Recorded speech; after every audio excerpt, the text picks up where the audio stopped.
Now, the very reason why we're gathered here as progressives is because we care about the well-being of others. We care about our future. We're soft-hearted people who have aloha, respect, and compassion for others, and we never want to be in a position to see anyone suffering. As a result, for some, it may be easy to believe that, well, maybe we should support a regime change war if we believe that war will relieve human suffering. Proponents of the interventionist wars in Libya and in Iraq argued that these actions were justified because of humanitarian concerns. It was pointed out over and over again that these countries were in the grips of these evil dictators who had to be removed. This is precisely the same argument that is being used today to justify our war to overthrow the Syrian government of Assad. Hoping to garner the support of the American people, proponents of these regime change wars routinely cite humanitarian concerns to justify this military intervention in foreign countries. But here's the reality. As a direct result of our intervention in Iraq, the overthrow of Saddam Hussein, human suffering there has increased dramatically. Terrorist organizations such as ISIS and al-Qaeda took advantage of the Maliki Shia-led government that persecuted and oppressed the Sunni people. ISIS therefore gained a stronghold in Iraq, kidnapping, terrorizing, raping, and killing thousands and thousands of innocent people.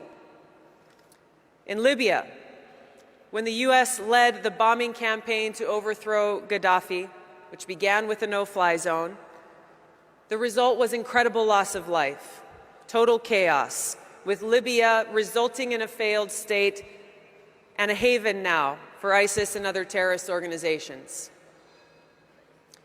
There is no denying that the interventionist wars in Iraq and Libya that were propagated as necessary to relieve human suffering have in fact increased human suffering in those countries many times over.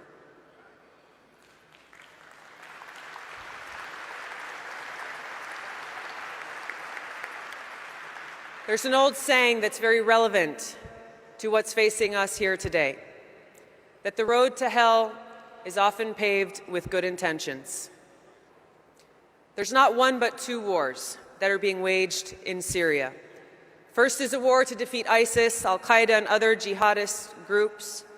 This is a war against terrorists who've declared war on America, and it's a war that we must win. The second is the counterproductive war to overthrow the government of Assad, an illegal war that Congress has not authorized and which must end.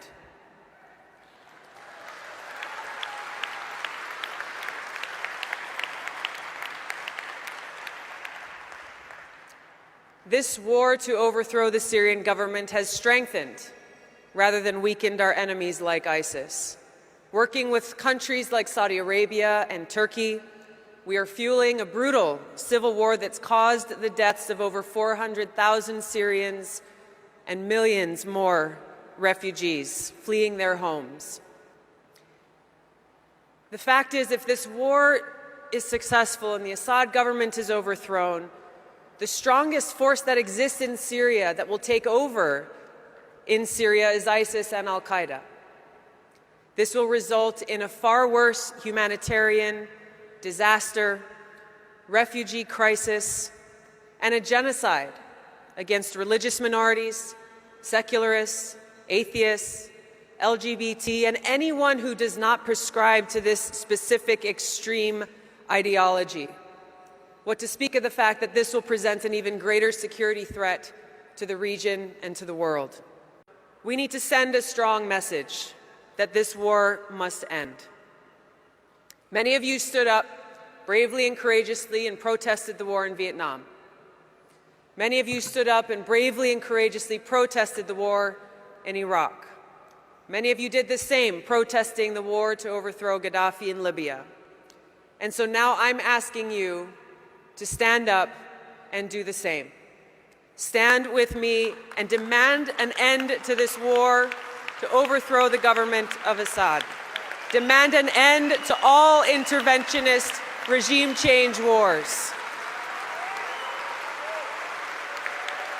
We need to let leaders in Washington know that we will not stand idly by and allow this nation to escalate an already deadly, devastating war. We need to let leaders in Washington know that we do not support overthrowing any dictator we want, acting as the world's police, acting as if it's America's responsibility to use our military to attempt to remake the world in the image that we choose. We need to let leaders in Washington know that we must stop wasting our valuable, precious, limited resources on these regime change wars and instead focus those resources on investing and rebuilding and strengthening our communities right here at home. We can afford to do both. The power that's in this room, by each of you gathered from all parts of our country, representing the conversations and debates and engagement that's occurring in each of our communities on important issues like this, engaging in our democratic process, many people for the first time feeling empowered, recognizing that the true power in our country lies in your hands, in our hands, in the hands of the people. And it is through our work and our voices and our action that we can truly effect this kind of change that our country so desperately needs.